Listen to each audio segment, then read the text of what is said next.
da rahamarsa tare da albarkarsa su ƙara sauka ga ma'abuta kallon wannan tasha tamu mai albarka wato Shaidamu TV.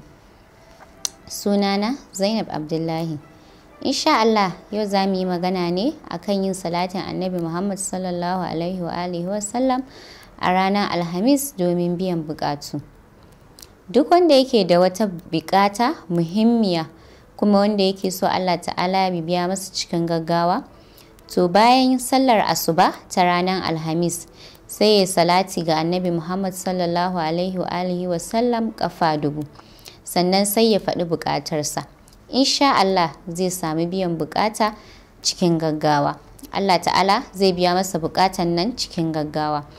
Haka zalika duk wanda ya azumi a yinin Alhamis, sannan sai mutum ya karanta Fatiha, Falaki, Nasi, Qul huwallahu, Inna anzalnahu, sannan sai ya karanta ayoyi 5 na ƙarshen surar Ali Imran.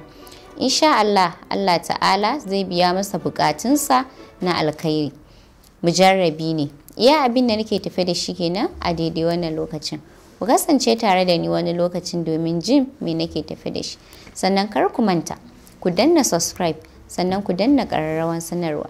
Shi zai ba ku damar kasancewa tare da mu a koda yaushe. Assalamu alaikum wa rahmatullah.